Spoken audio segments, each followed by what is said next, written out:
Boa noite a todos.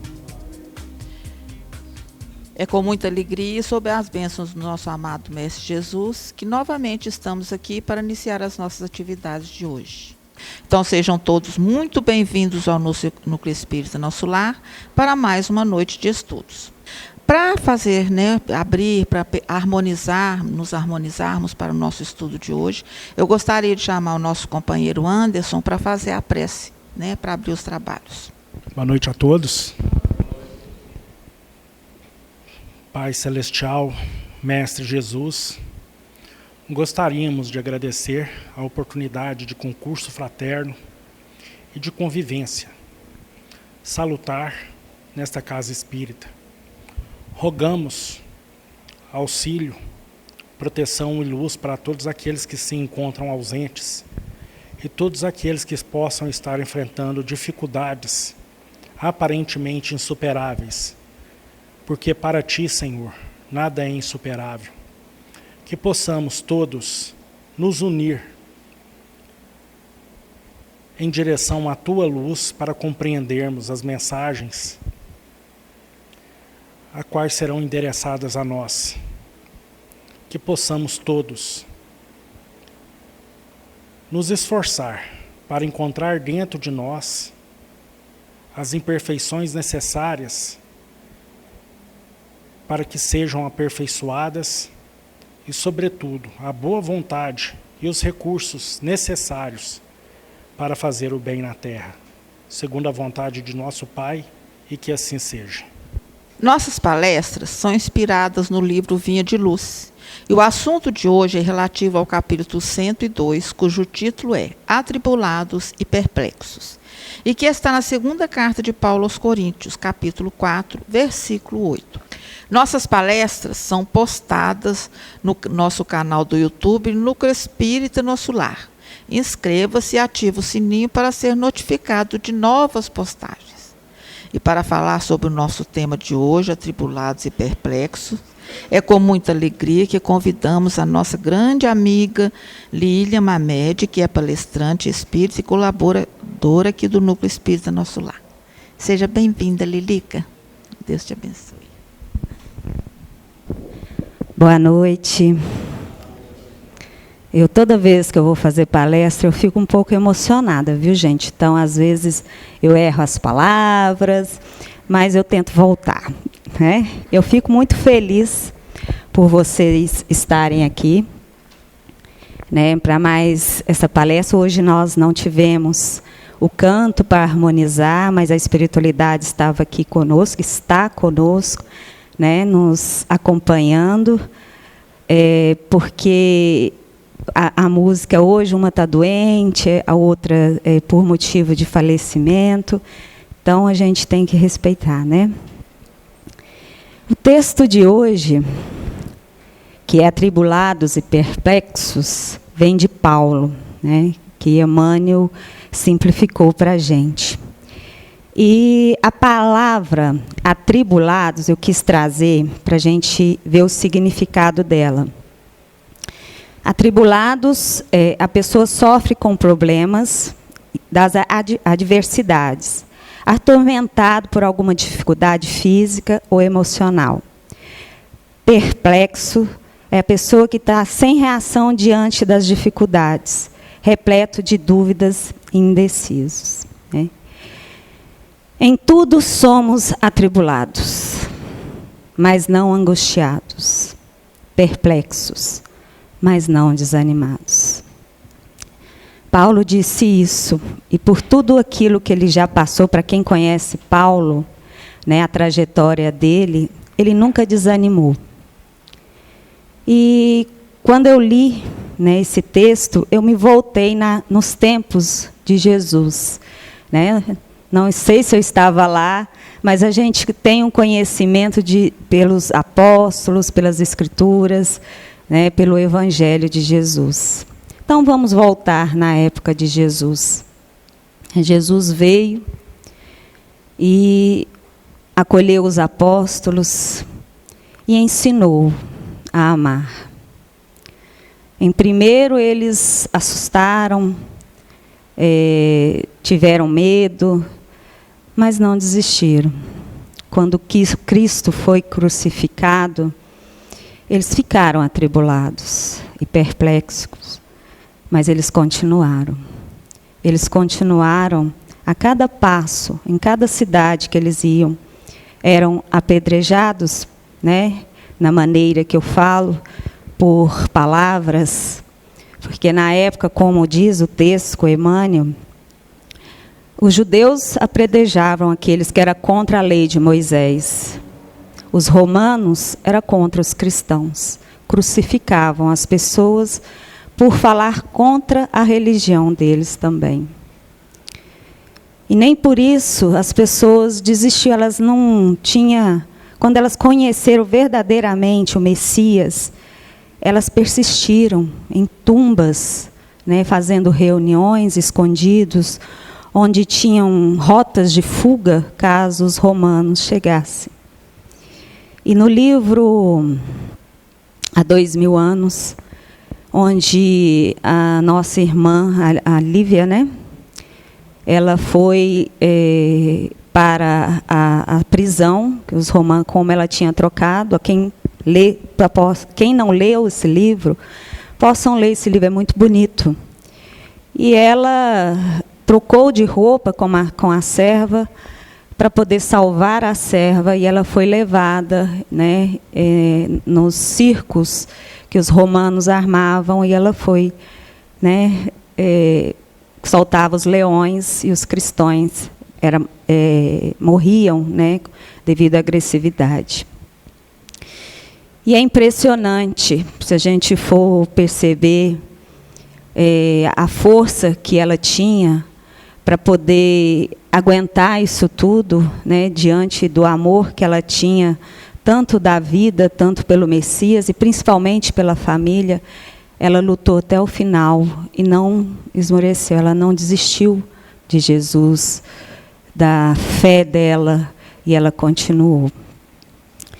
E isso aconteceu também na Idade Medieval, né, que eles não queriam introduzir aquilo na religião deles, e muitos foram queimados vivos, né, por estar com a fé, né, induzido com a fé de Jesus que Ele trouxe para nós. Nós temos muitas tribulações hoje, não igual a do passado. A gente passa por muitas coisas que, às vezes, a gente fica perplexos, sem ação, sem reação. Nós tivemos uma pandemia onde muitos de nós, irmãos, partiram para o plano espiritual, e a gente ficou assustado, né? Ficamos atribulados. E a confiança em Deus sumiu. Eu falo por mim, porque a gente fica assustada.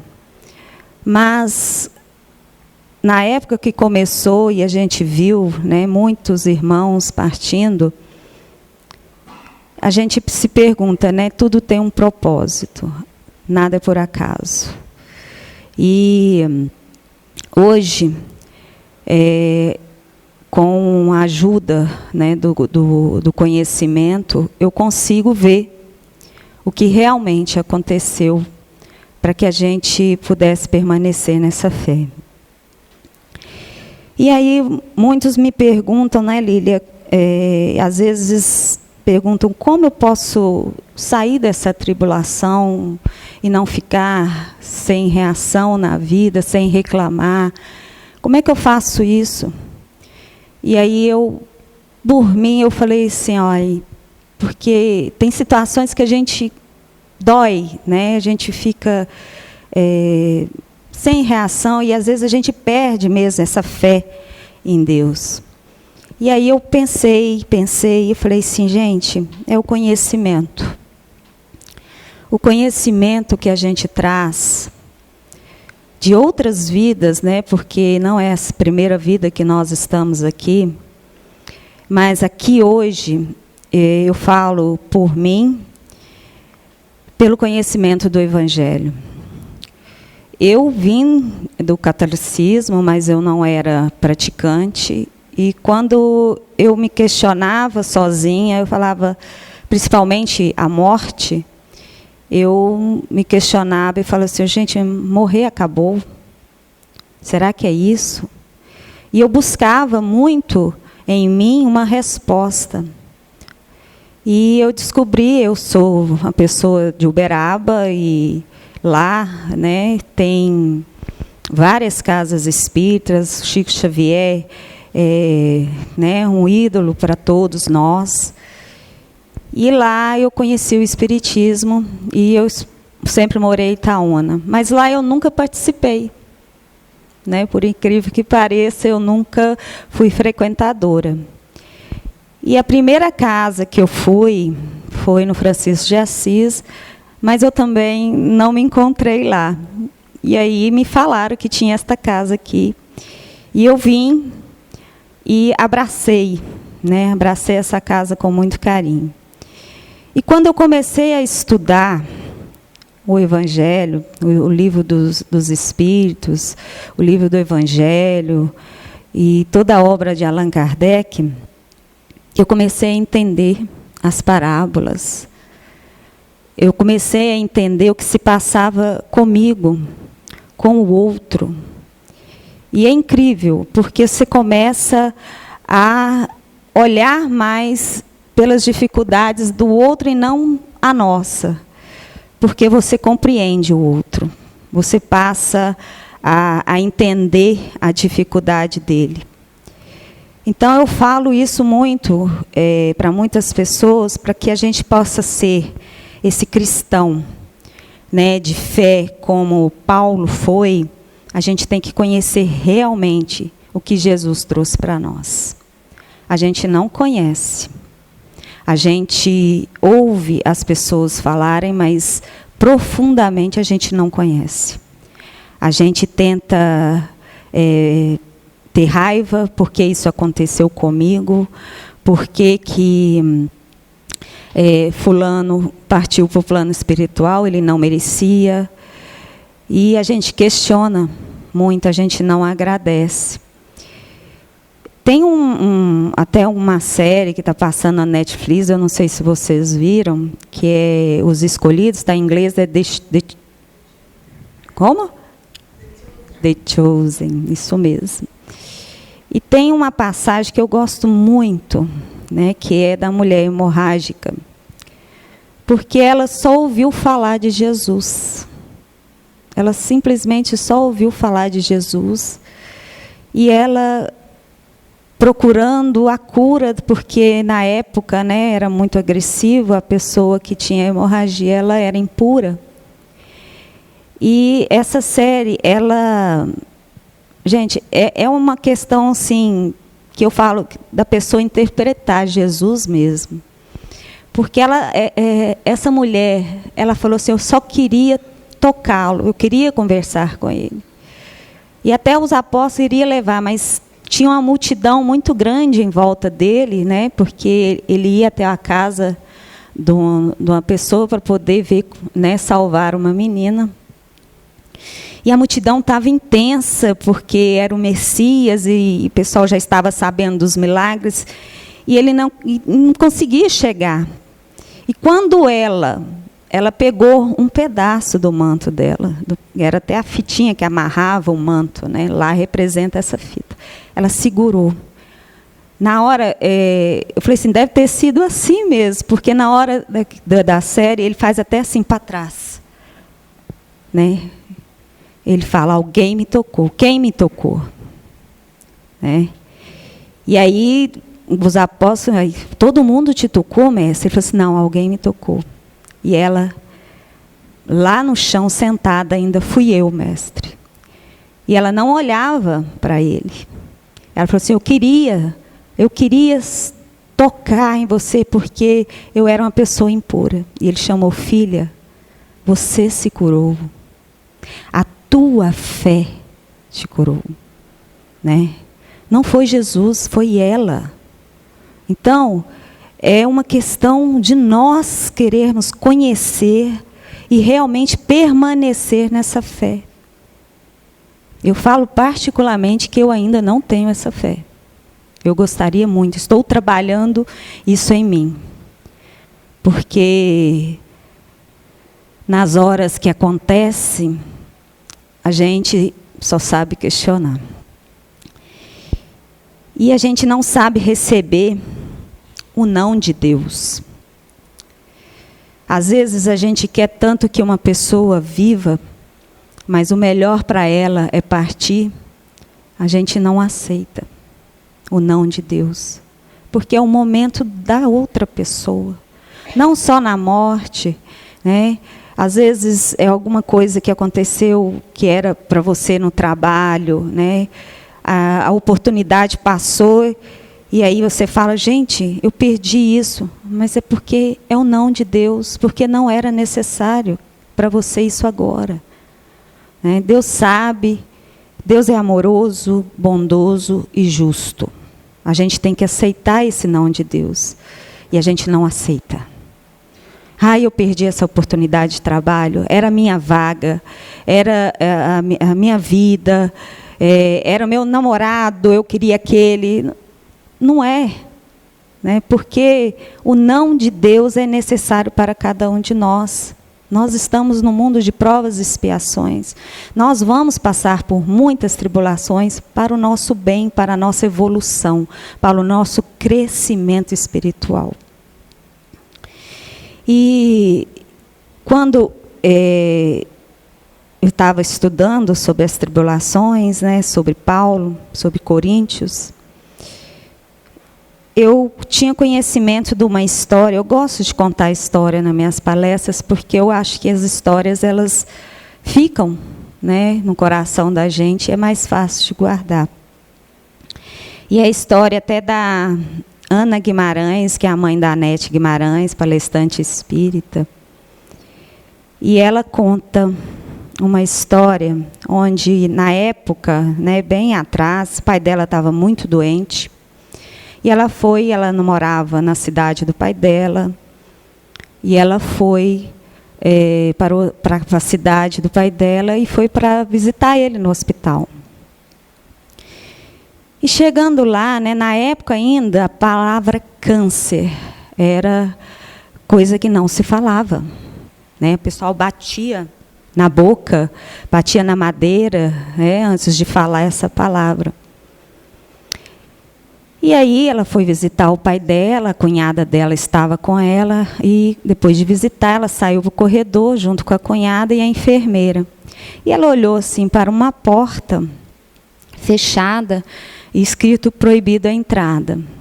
Ela olhou por curiosidade também. Ela perguntou à enfermeira, né? Por quê? O que tem ali nessa porta? Ela falou assim, é o lugar onde ficam aquelas pessoas que têm, bateu na boca, né? Bateu assim na boca, com câncer e não pode entrar. E ela ficou com isso na cabeça.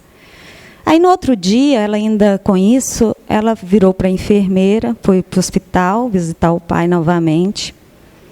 E ela conversou com a enfermeira, eu queria entrar lá dentro. A enfermeira falou assim, assustada, se eu fosse você, não entrava.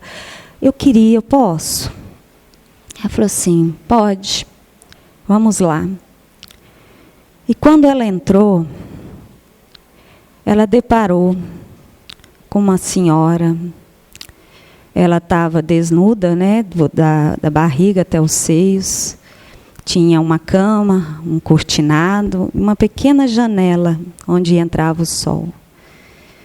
E a cortina estava infestada de moscas. Muitas moscas.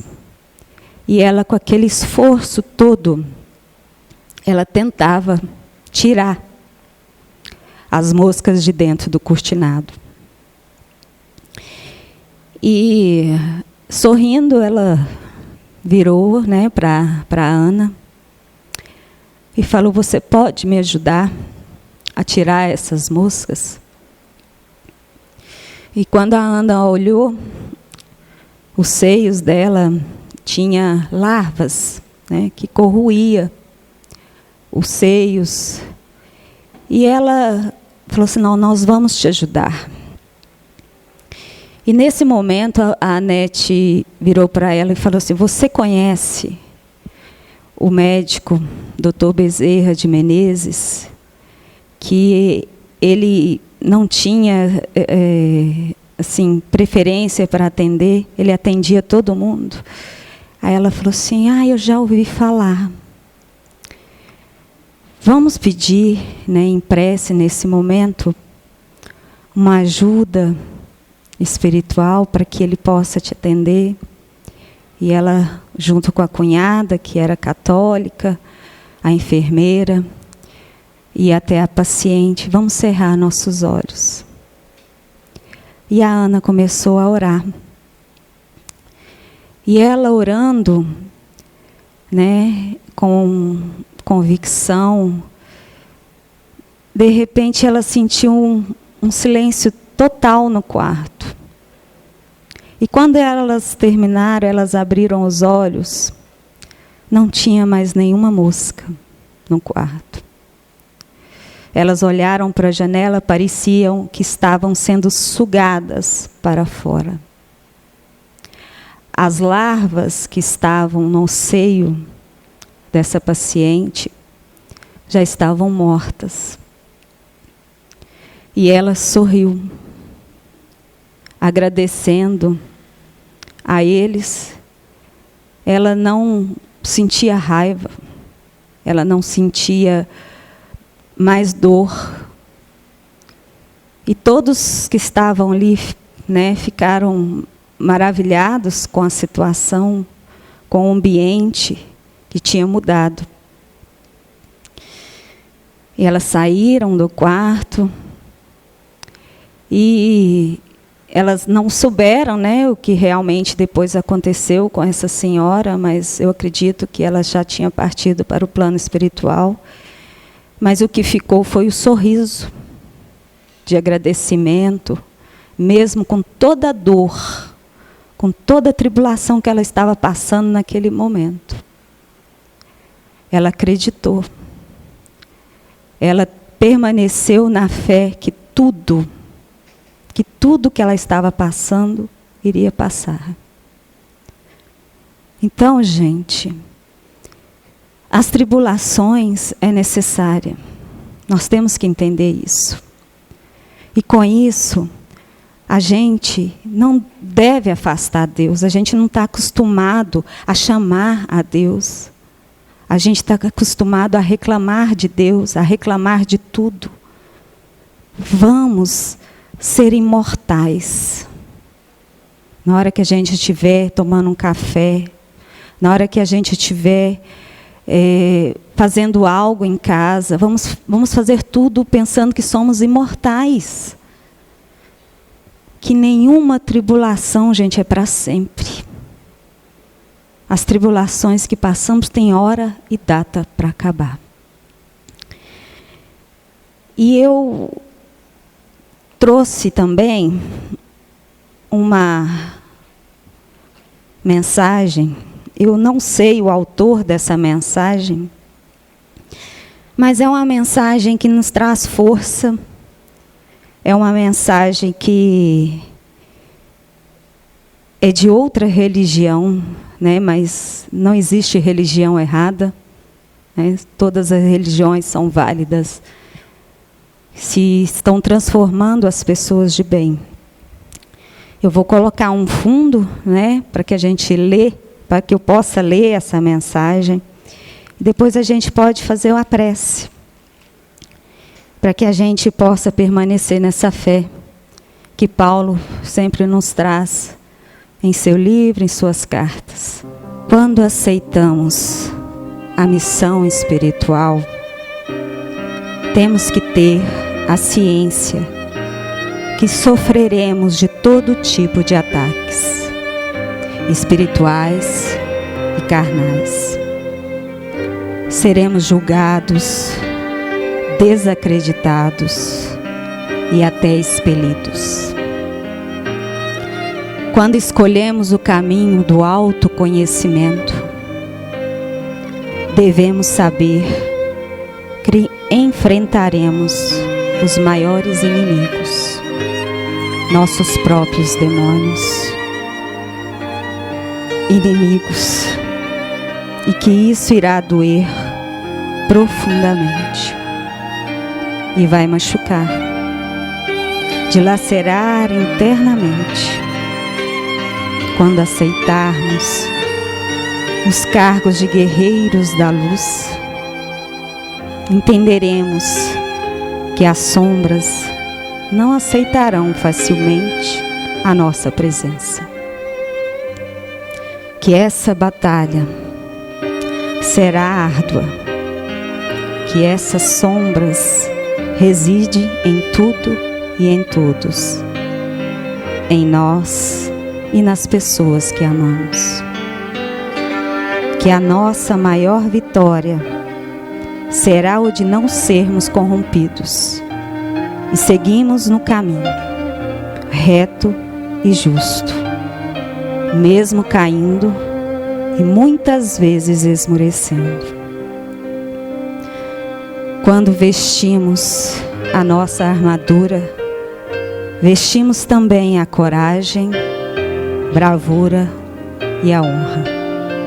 Nós munimos das armas mais poderosas, nos armamos com sabedoria, verdade e amor. E levantemos a bandeira da paz, da generosidade e da caridade. Mas sabe o que é mais importante quando aceitamos essa função? É que temos uma retaguarda, uma espiritualidade que nos ampara e que nos acolhe a alma. Que possamos ser guerreiros da luz. Se não passarmos por tribulações, que possamos ajudar aqueles que necessitam, aqueles que estão passando por perplexidades e tribulações.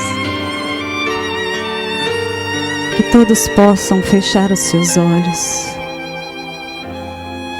agradecer a Deus neste momento lindo da oração, por estarmos todos aqui, procurando conhecimento, entender o Mestre, o nosso Messias, nosso irmão amado, que está ao nosso lado neste momento, emanando todas as energias maravilhosas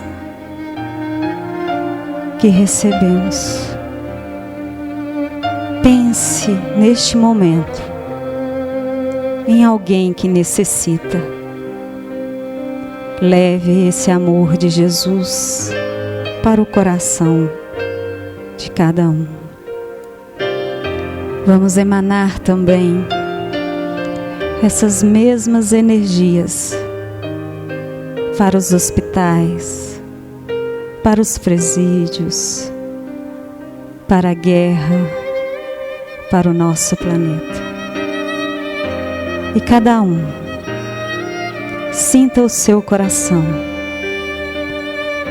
A dor vai passar, porque Jesus promete para nós que estará ao nosso lado, que somos imortais e que estaremos vencendo todos os obstáculos da vida. Não tenha medo.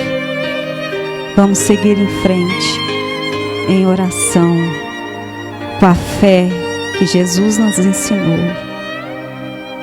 É trabalhoso, mas todos os dias vamos tentar permanecer nessa fé.